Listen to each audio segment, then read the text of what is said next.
Tomaremos esta parte de la escritura aquí en el libro de Primera de Tesalonicenses y vamos a hablar bajo el título Vosotros sois nuestra gloria y gozo. Esta es una de las epístolas que el Señor nos dio a través del apóstol Pablo.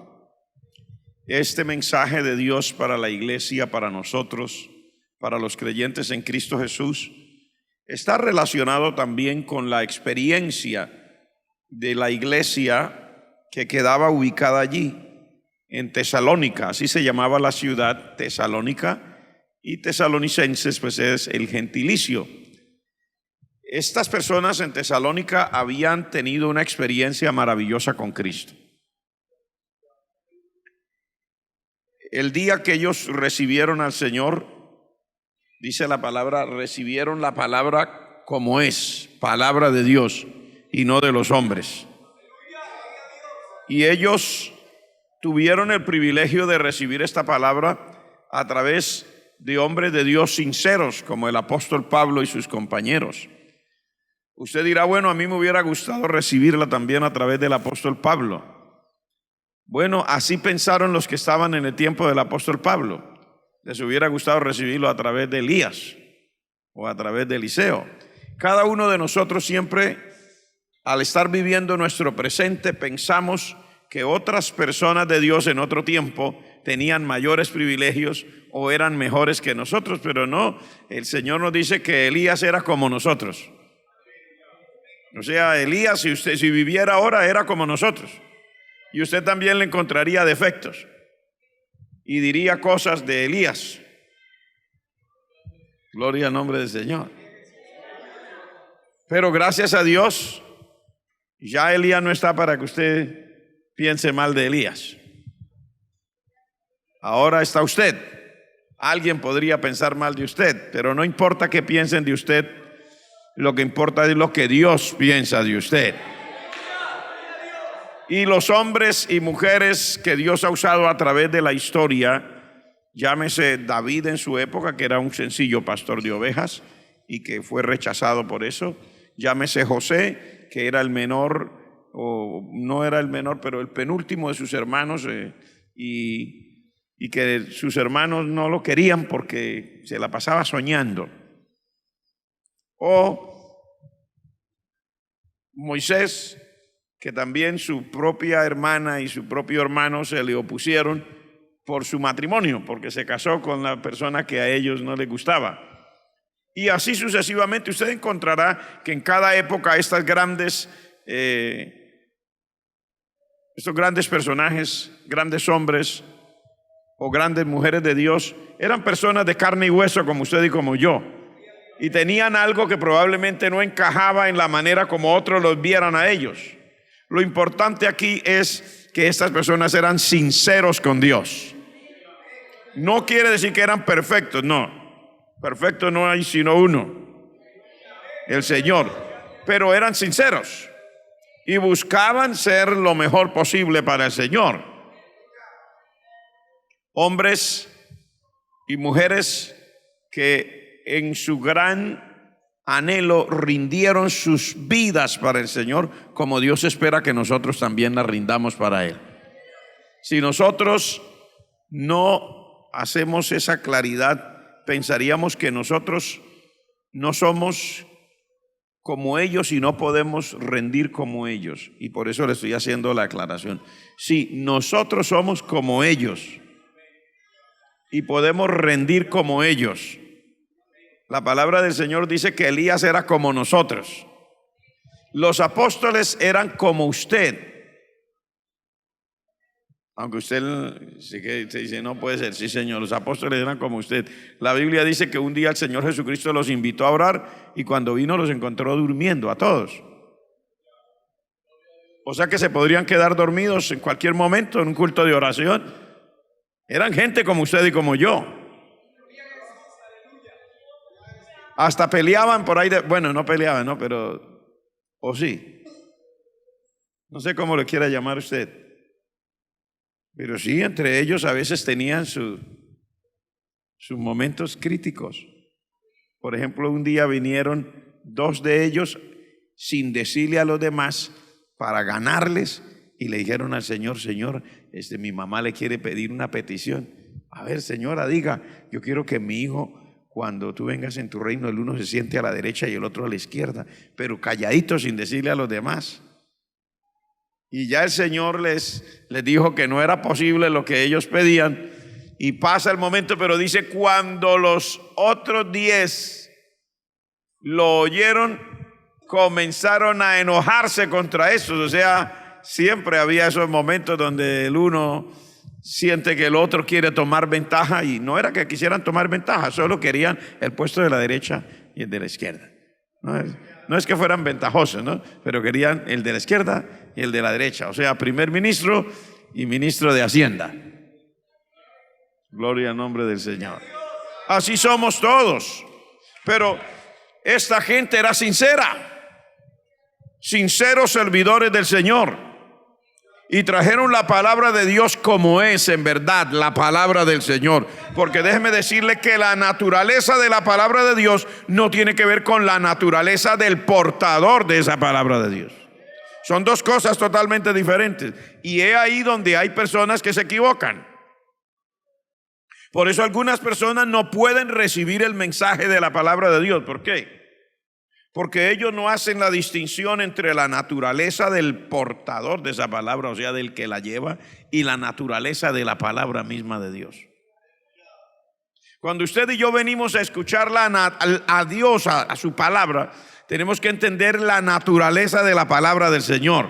Que la palabra de Dios es viva y eficaz, que es más cortante que toda espada de dos filos, que esa palabra penetra hasta partir el espíritu y el alma y las coyunturas y los tuétanos, y que esa palabra discierne las intenciones y los pensamientos del corazón. Y si usted conoce al que lleva el mensaje, es probable que a usted y a mí nos pase lo que le pasaba a la gente en ese tiempo también. Dice la Escritura, cuando el Señor Jesucristo, el mismo Señor Jesucristo, fue a su propia tierra a predicar, dice, no pudo hacer allí muchos milagros por causa de la incredulidad de ellos. ¿Por qué? Porque ellos decían, oiga, este no es el hijo del carpintero. Ellos creían que era el hijo de José. Ustedes saben que es el hijo de Dios. Pero ellos por lo que veían, por la forma natural, y no se llaman sus hermanos así, no se llaman sus hermanas así. Este es un carpintero, ¿de dónde tiene todo eso? O sea, miraban lo que ellos veían con sus ojos. Y ahí se presenta el dilema para muchas personas, no poder ser bendecidas y edificadas con la palabra del Señor. Porque en el momento de estar escuchando la palabra, la tiene que escuchar a través de un predicador de carne y hueso. Usted no va a escuchar esta palabra aquí a través del arcángel Gabriel. La Escritura dice específicamente que Dios dio a unos apóstoles, a otros profetas, a otros evangelistas y a otros pastores y a otros maestros. No dice que le dio ángeles para que le prediquen, no. Gente de aquí que unos el Señor los llamó como una cosa y a otros como otra cosa. Si uno se pone a fijarse en la naturaleza de la persona, podría llegar a despreciar la palabra.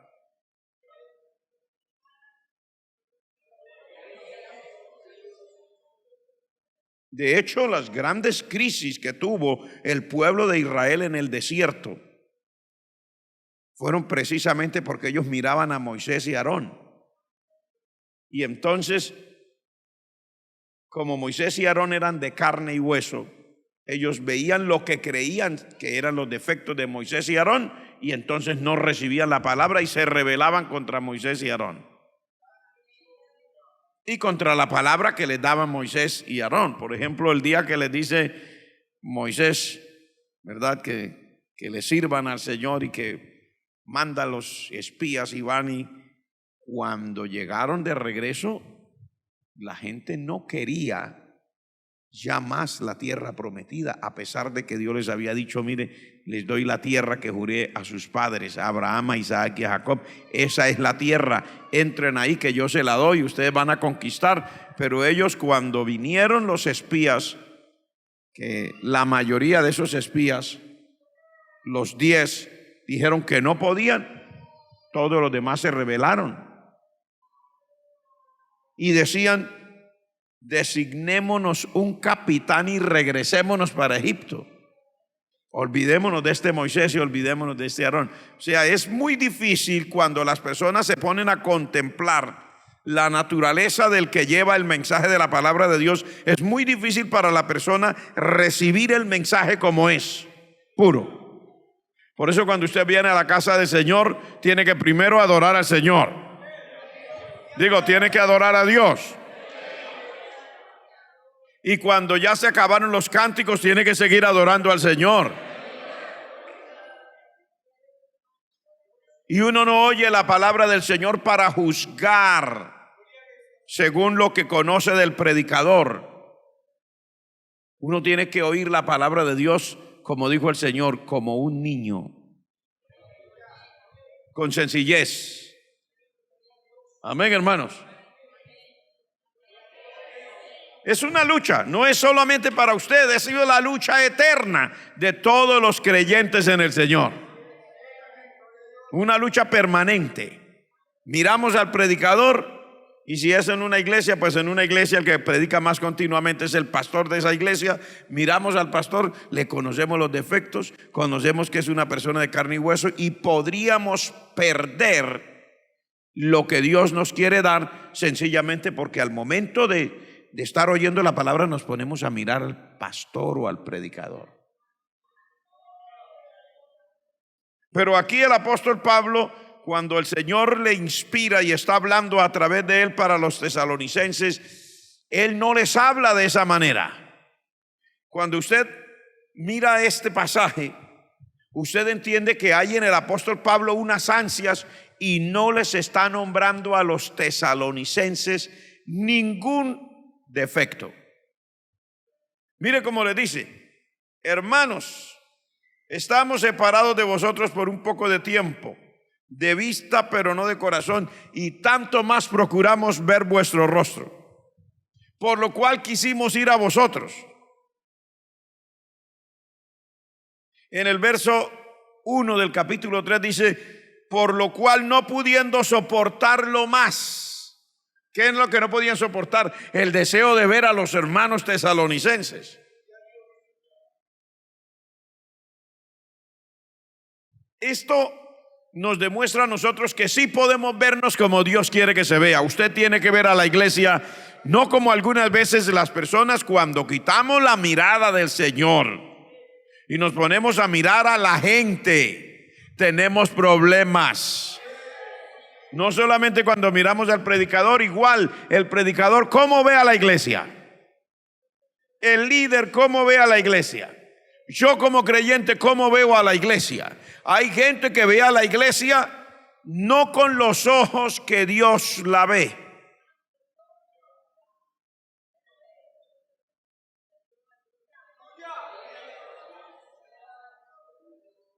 Lo digo de nuevo, hay personas que son parte de la misma iglesia y no ven a la iglesia con los ojos que Dios la ve. ¿Cómo ve Dios a la iglesia? Le voy a decir pocos versos para que usted sepa cómo Dios ve a la iglesia. Dice: la cual es su cuerpo. Está hablando de la iglesia. Dice: para que todo aquel que en Cristo Jesús crea no se pierda, mas tenga vida eterna. Dice en el capítulo 1 de San Juan, dice: los cuales no son engendrados de carne, ni de voluntad de sangre, ni de voluntad de varón, sino de Dios. Dice: le dio potestad de ser hechos hijos de Dios. Dice en la epístola a los Romanos, hablando el Señor, dice: el Espíritu mismo da testimonio a nuestro espíritu que somos hijos de Dios. También dice: y somos herederos y coherederos juntamente con Cristo. ¿Cómo más dice? Por lo cual también nos resucitó juntamente con Cristo y nos hizo sentar en los lugares celestiales. Dice también nos bendijo con toda bendición espiritual en los lugares celestiales en Cristo. Y si usted sigue mirando esa palabra, usted encuentra cómo ve Dios a la iglesia. Está expresado en la palabra. Ahora pregunta, ¿cómo veo yo a la iglesia? No, hermano, lo que pasa es que estamos en dos cosas diferentes, porque esa era la iglesia de allá. Es que usted no conoce la de acá. Pero ellos eran, imagínese usted, en el tiempo del apóstol Pablo. Ellos eran en el tiempo del apóstol Julano. Ellos eran en el tiempo del Señor Jesucristo. Entonces, por eso es que ahí se le habla así. Pero hubiera sido la iglesia ahora y el Señor hubiera hecho eso ahora, no habría dicho eso. Falso. Ellos eran tan como usted, que cuando usted estudia la palabra con detenimiento, uno se queda asombrado de que Dios haga tantas cosas tan bonitas a través de la iglesia.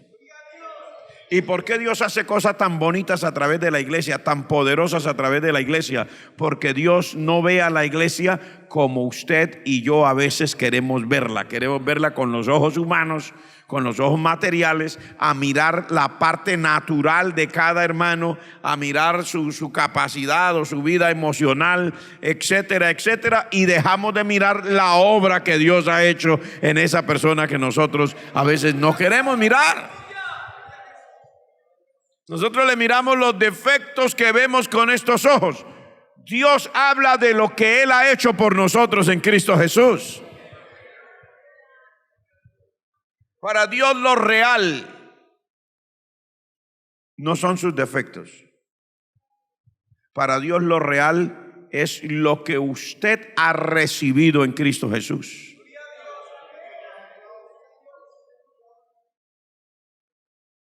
Por eso Él dice, recibiréis poder cuando haya venido sobre vosotros el Espíritu Santo. Por eso Él dice, me seréis testigos en Jerusalén, en toda Judea, en Samaria y hasta lo último de la tierra. Por eso Él dice, los que crean en mí las obras que yo hago, Él también las hará, y aún mayores hará. Por eso Él dice, estas señales seguirán a los que creen en mi nombre, echarán fuera demonios. Él no está mirándole los defectos. Sí, usted y yo tenemos defectos y tenemos que ser conscientes de esos defectos, pero cuando miramos a la iglesia tenemos que mirarla como Dios la ve. La iglesia de Cristo, redimida por la sangre de Cristo, lavada con la sangre de Cristo, transformada por el poder de Dios, hecho nuevas criaturas en Cristo Jesús, gente que ha sido santificada por el poder de Dios y que puede mantener esa santidad porque el poder de Dios está sobre la iglesia, dándole la capacidad de mantenerse en santidad y de vivir para Dios.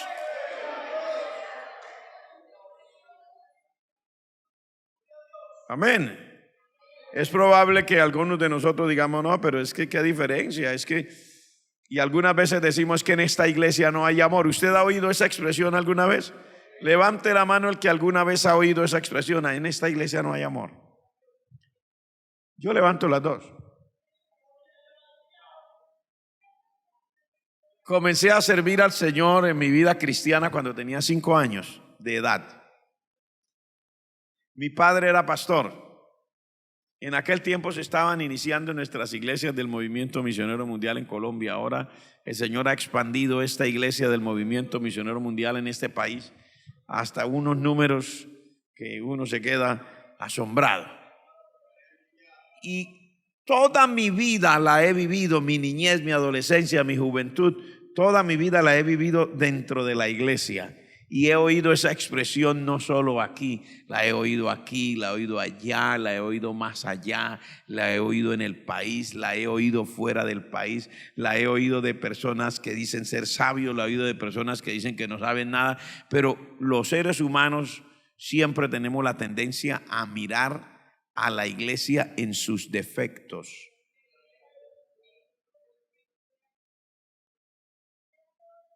Y así la calificamos. Mire, hay personas que me han llegado a decir, no, yo cuando se trata de pesar las cosas, le voy a decir una cosa, yo considero que hay gente inconversa más buena que esta gente evangélica que dicen que son hermanos. En esta gente hay gente que lo dice así. ¿Sabe por qué? Yo le voy a decir por qué. Porque tiene algún resentimiento por alguna cosa que no le funcionó bien en su relación con alguien. Es la verdad. Es la verdad. O sea, si usted hubiera vivido en el tiempo del apóstol Pedro, usted no lo deja predicar. ¿Cómo es posible que pongan a predicar a Pedro si acabó de negar al Señor con maldiciones? O sea, con palabras de grueso calibre. Y no fue una vez, 3 veces. Le cortó la oreja a alguien, le tiró a bajar la cabeza a uno. ¿Cómo lo voy a dejar predicar? Es que cuando usted se pone a analizar, eran personas como usted y como yo. Eso no quiere decir que Pedro seguía cortándole las orejas a nadie. Pero es que una sola vez que Pedro le hubiera cortado la oreja a alguien, basta para que usted y yo no lo hubiéramos dejado ni cantar, ni predicar, ni nada. Ese hermano, téngamelo allá, hermano, que ese es peligroso. O sea, por favor, y a los sugieres, atentos con el hermano. Cuando entre, me hace el favor y se quedan 3 de este lado y 3 de este lado. Y los hermanos que van a estar cerca de él, por favor, que me los envíen a unas clases de defensa personal, de kung fu, de karate, de algo, porque el hermano es peligroso. Cuando vaya a almorzar, hermano, por favor, sirvan en una mesa aparte porque el hermano es peligroso. O sea, no lo dejaríamos, o sea, porque era peligroso, ¿cierto que era peligroso? O sea, sea honesto, ¿era peligroso o no era peligroso? Bueno, si él era peligroso, ¿y usted cómo es?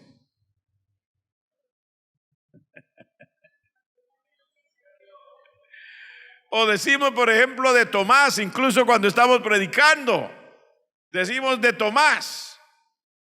Y no sea incrédulo como Tomás, o sea, Tomás el incrédulo, y nadie lo baja de ahí. Tomás el incrédulo. ¿Por qué? Porque cuando el Señor resucitó, Él dijo, si yo no veo y no pongo mis dedos ahí y no pongo mi mano ahí, yo no creeré. Y el Señor le dijo cuando vino otra vez, y ahí estaba Tomás, dijo, Tomás, ven y pon tu dedo aquí, mete tu mano en mi costado. Mira que yo soy, no seas incrédulo, sino creyente. Bienaventurados los que no vieron ni creyeron. Y con eso nos basta. Con esa ocasión en que Tomás manifestó su incredulidad nos basta. Y mejor dicho, el Señor nos ayude. La mayoría de nosotros ni siquiera nos hemos tomado el trabajo de enterarnos qué pasó con Tomás después de eso. Porque lo descartamos. No nos preocupamos, ya nadie habla nada más de él.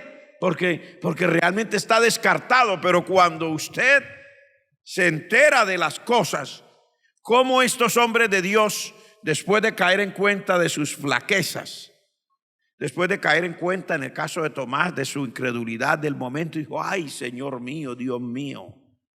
Después de caer en cuenta como Pedro de su terrible condición, cómo esta gente fueron capaces de volver al Señor en una actitud de cercanía, de entrega total, de una decisión que les envolvía el espíritu, el alma, el cuerpo, el corazón, su mente, sus deseos, sus emociones. Hermano, esta gente llegó a ser gente útil en las manos del Señor. Libre de esa incredulidad, libre de esa peligrosidad, libre de ese deseo de negar al Señor. Esta gente tenía un anhelo ferviente. Pero algunas veces nosotros decimos eso ahora no de Pedro, sino ahora de los de nosotros. Por favor, póngamele una X ahí, manténgamelo ahí, que quién sabe. Y al otro no, a ese no le ponga una X, póngale 2. Y así nos miramos, si nos ponemos a mirar nuestra naturaleza humana. Pero el apóstol aquí está anhelando ver a esta iglesia y mire cómo dice: ustedes son nuestro gozo y ustedes son nuestra corona. ¿Piensa usted así de la iglesia? Estoy hablando de la iglesia, pongámoslo de una forma sencilla. ¿Piensa usted así de la iglesia local donde usted es? O sea, ¿esa iglesia es su corona? ¿Esa iglesia es su alegría?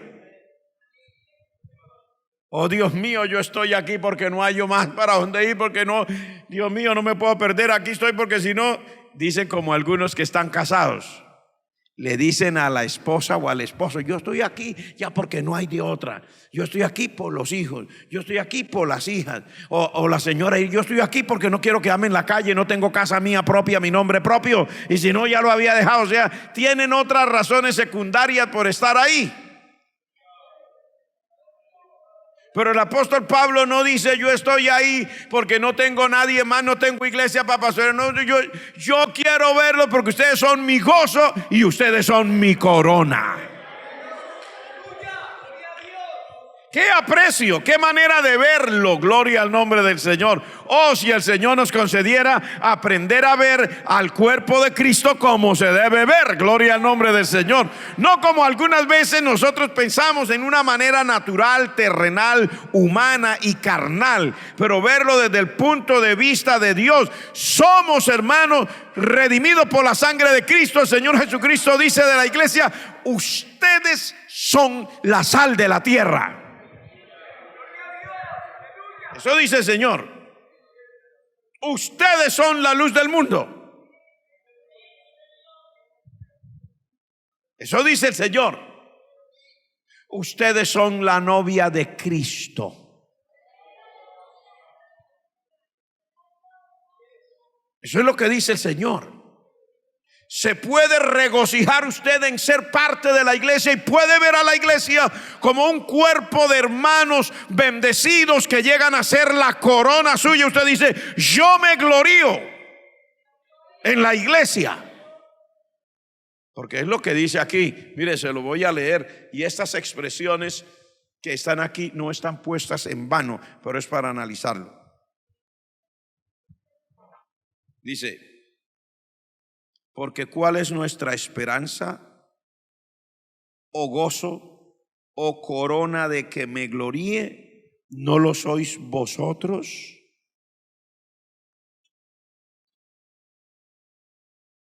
Miren lo que dice. ¿Cuál es mi esperanza? ¿O cuál es mi gozo?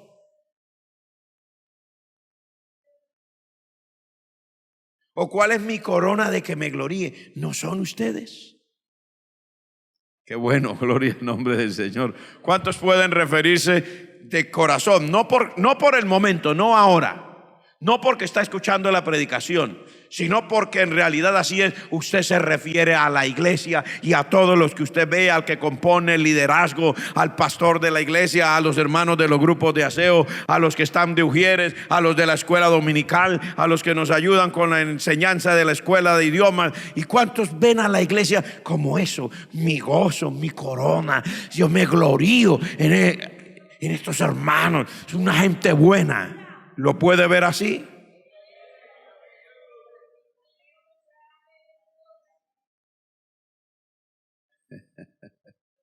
Cuando usted llega a su casa, y no quiero que me responda en voz alta. Cuando usted llega a su casa, después del trabajo, después del culto, y se sienta y tiene que hablar en algún momento a nivel de familia acerca de la iglesia y del liderazgo de la iglesia, ¿cómo se refiere usted a la iglesia?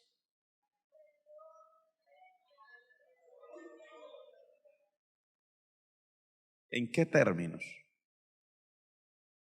Y no decimos por el hablar, porque el hablar es solamente la expresión de una cosa que yo llevo por dentro de la convicción. ¿En qué términos veo yo a la iglesia? Si es pastor, En este caso aquí no hay más pastores sentados, a menos que haya alguien que yo no me he fijado y que haya otro pastor que vino de otra congregación y no lo he visto. Pero si es pastor o si es líder o si es miembro de la iglesia, ¿cómo ve usted a la iglesia?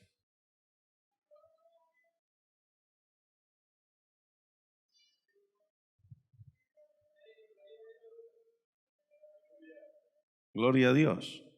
Siempre recordaré el hermano aquel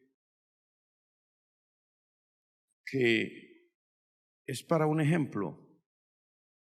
Me lo dijo después de un ayuno. Dijo: pastor, así me dijo literalmente, Dios me mostró. Él creía firmemente que era Dios que le había mostrado. Dice: Dios me mostró que aquí no hay nada,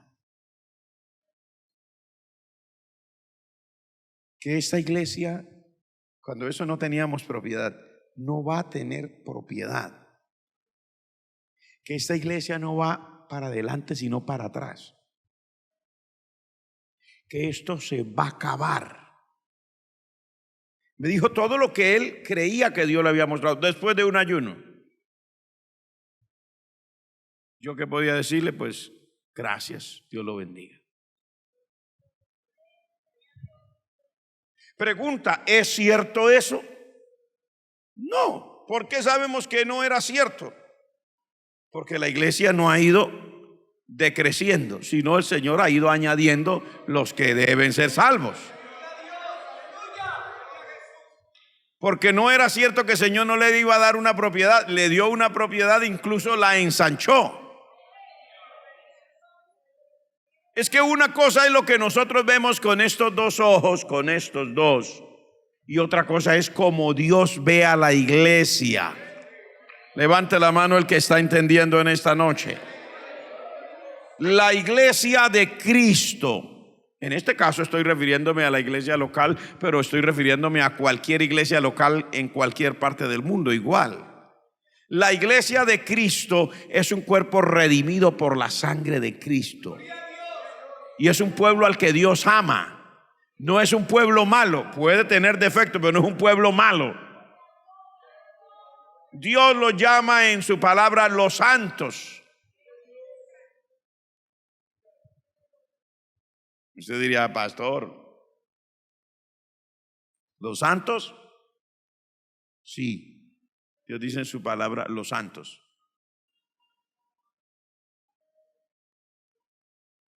Pero pastor, ¿los santos? Señor, sí, los santos. Es que los santos que usted ve allá en el nicho aquel estaban hechos de cerámica y tenían y nunca se movían de ahí. Estos otros santos no son santos porque están en un nicho ni por la corona que tienen. Los santos en Cristo son santos porque Cristo los ha santificado con su sangre. Y a uno le parece inconcebible, santos, y nos quejamos de todo. Estoy seguro que hay quienes se alegran que en la iglesia, ay sí, siquiera que oremos por el pastor, sí, porque el pastor necesita que se ore.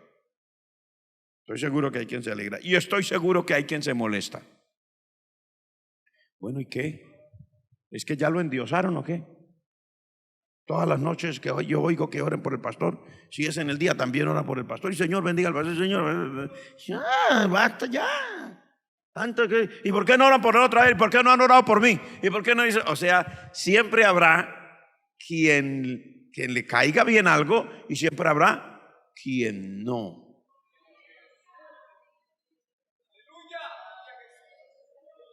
La verdad es que no lo hacíamos. Públicamente así no lo hacíamos. Y la verdad es que aquí en esta congregación nadie dijo que lo hiciéramos. ¿Ustedes se acuerdan? Una vez vino un pastor que Dios ha bendecido en la obra y estando predicando, y como muy bueno que oren por el pastor, ojalá en cada culto, y alguien echó mano a eso y comenzaron a orar por el pastor. Pues yo no he dicho nada porque a mí me sirve todo lo que usted le pida al Señor por mí, me cae de perlas. Porque imagínese usted, ¿cuántos necesitan que oren por usted? Bueno, yo también necesito que oren por mí. Si dejan de hacerlo, no se lo voy a reclamar. Pero si siguen haciéndolo, no se lo voy a impedir. Porque de hecho yo necesito esa oración. Porque de hecho esto no es fácil. Amén, hermanos. De hecho es un compromiso, es una responsabilidad, pero yo lo que quiero que mire es cómo a través de la historia usted puede contemplar la iglesia, la diferencia en los conceptos, etcétera, pero lo que Dios quiere que usted mire no es lo que usted piensa. No es lo que usted ve, no son sus conclusiones, no es con una mente carnal, no es con una mente de aquí abajo, no es con una mente terrenal. Dios quiere que usted vea la iglesia como Él la ve. Estos son los santos en Cristo.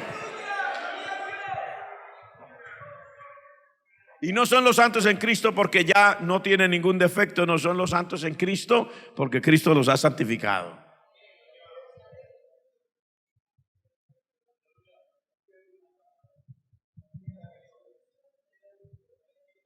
Gloria a Jesús. Aleluya. No sé, de pronto puede ser un poquito complicado esta enseñanza.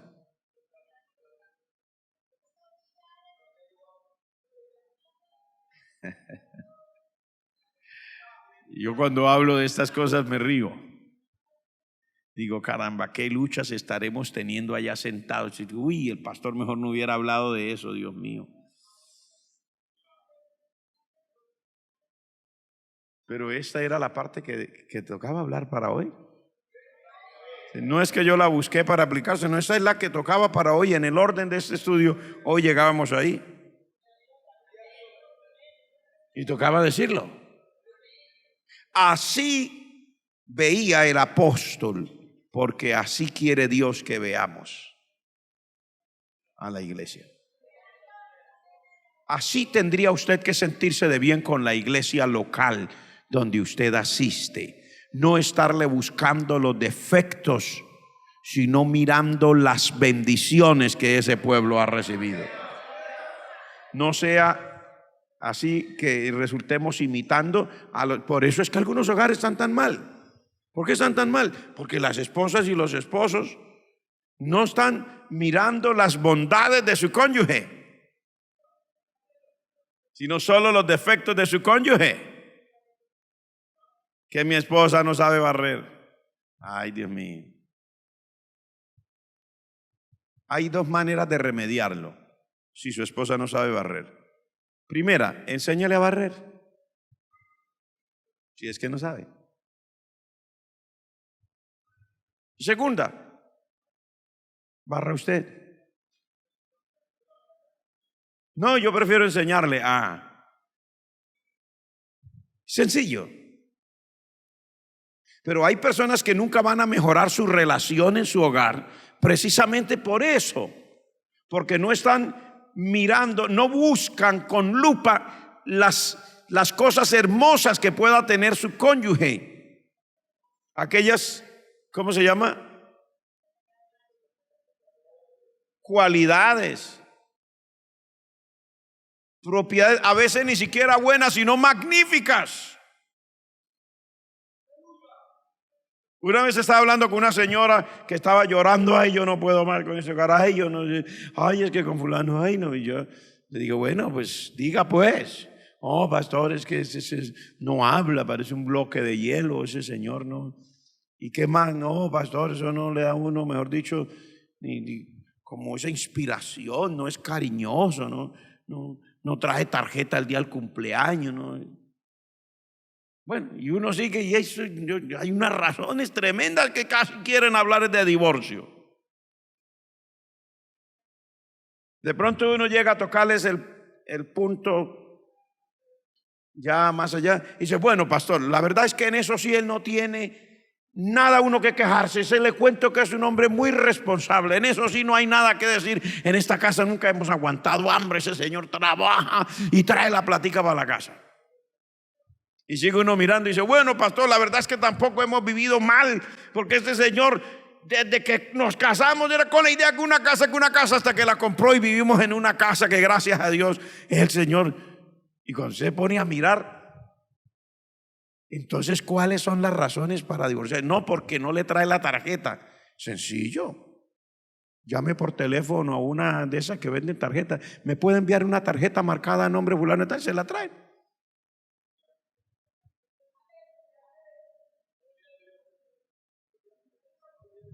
Usted dirá, hace una solución simple, pastor. No estoy diciéndole porque esa sea la solución. Estoy diciéndole, ¿por qué no mira las partes que sí realmente son positivas? Y encontrará que son muchísimas. Y si usted busca las cosas positivas que tenga su esposo o su esposa, usted va a encontrar que por eso es que usted se casó con esa persona.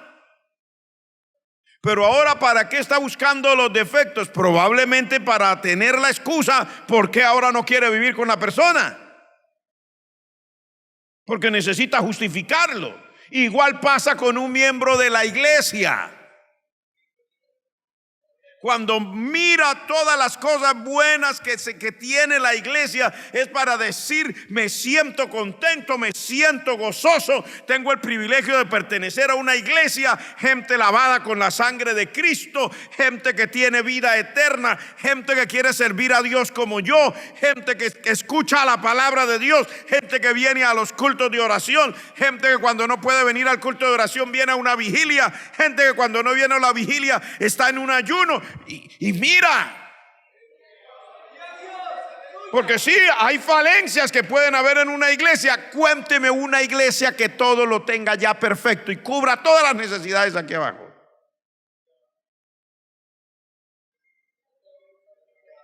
Igual, búsqueme una esposa perfecta. Búsqueme un esposo perfecto. Usted no lo va a encontrar. Pero cuando usted ama a esa esposa, cuando usted ama a ese esposo, usted no está comentando con la vecina, con la comadre o con la señora aquella que es amiga de usted todos los defectos del esposo. ¿Por qué? No le interesa, porque usted sabe las cosas buenas que tiene el esposo. Usted sabe que a pesar de que el esposo, porque hay gente que se queja, no es que mi esposo nunca me dice nada bonito. Yo conozco maridos que dicen cosas bonitas cuando están por las buenas. Sí, señor. Los conozco. Excelente, son como un poeta griego. Mi amor, mi cuchicuchi, mi belleza, lindura, hermosura. No, faltan palabras para mostrar todos los adjetivos calificativos cuando están por las buenas. Pero encuéntrelos el día que están por las malas. Y los platos de la vajilla parecen platillos voladores. Parten la loza, parten el televisor. Padre Celestial, se desbaratan. A lo menos este no le dice muchas cosas buenas, pero tampoco le ha partido los platos y el televisor. No le ha tirado las ollas allá en el carro de la basura cuando iban pasando. ¿Usted qué es lo que quiere? Y va y le tira las ollas y va pasando el carro de la basura. Es triste, pero es la verdad. Hay personas que solamente están buscando, para poder decir algo bueno, están buscando en la perfección en su cónyuge. Y como no la encuentra la perfección, no le cumple todos sus deseos, porque hay gente que se casa con un cuentico de hadas en la cabeza y quieren encontrar el príncipe azul que le trae la zapatilla dorada que le encontró a la medianoche, que era de la Cenicienta, y tiene una cantidad de ideas en la cabeza que nunca las va a lograr realizar, y como no las puede realizar, se pone a buscarle los defectos a su cónyuge.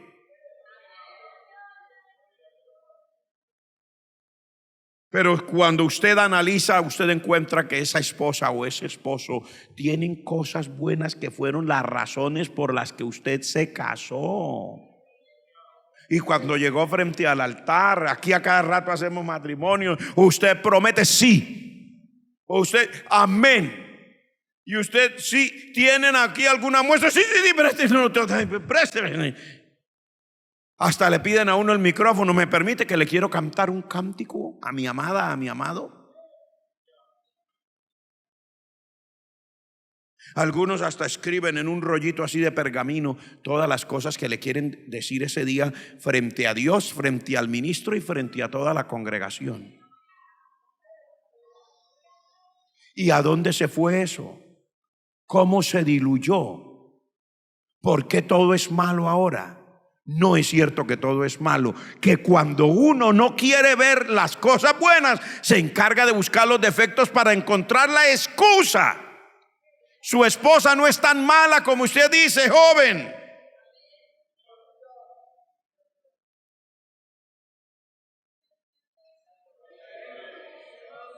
Sí, puede ser que no sepa barrer, pero es que usted no la ha enseñado. No, pero no se supone nada. Si no sabe barrer, enséñela.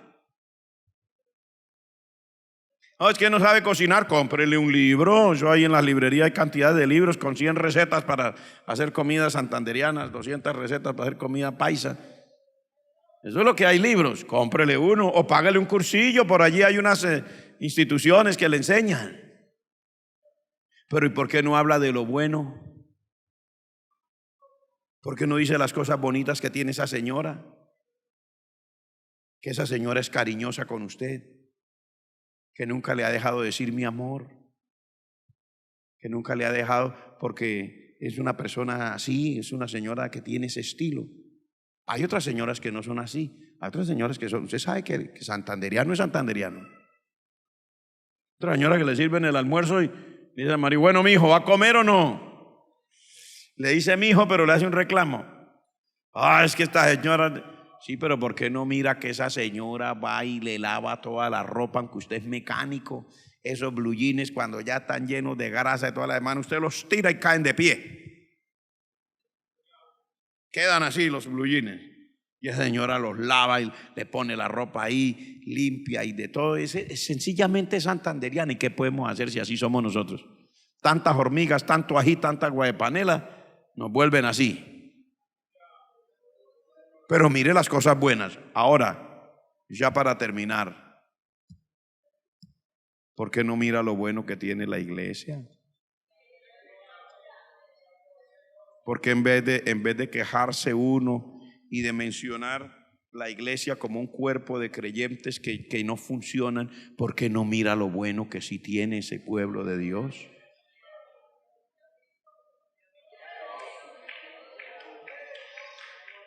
Gloria al nombre del Señor. Mira y verá que sus hermanos en Cristo tienen cosas buenas también. No mire solo lo malo. Mire lo bueno, tiene muchas cosas buenas. Lo más bueno que tiene es que tienen a Cristo en el corazón.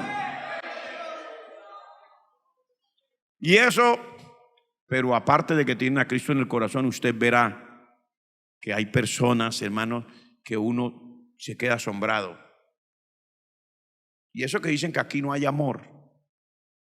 Y yo me quedo mirando después del culto, la gente se queda barriendo y limpiando la casa del Señor. A veces son las 10:30 de la noche, yo encuentro creyentes de la iglesia que apenas están yendo a tomar el bus para irse para la casa, porque se quedaron una hora y media después del culto arreglando la casa del Señor. Y eso que no hay amor, ¿qué tal que hubiera?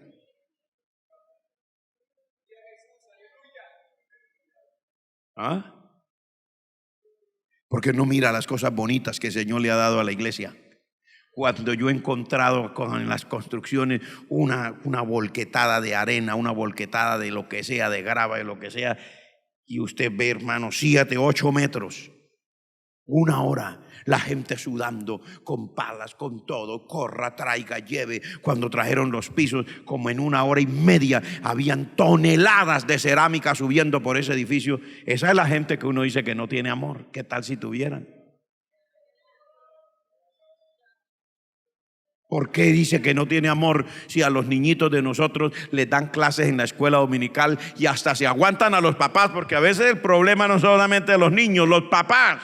A veces un profesor quiere, ¿cómo se dice? Reprender o corregir a un niño. Y sale el papá como, ¿qué ha pasado, mi niño? ¿Por qué? Mi niño. No, pues porque su niño no es un ángel, toca ayudarlo. Y sin embargo se lo siguen enseñando. El otro domingo vuelven y le reciben a su niño. Y lo siguen enseñando y se lo siguen aguantando. Y eso que no hay amor, ¿qué tal que hubiera?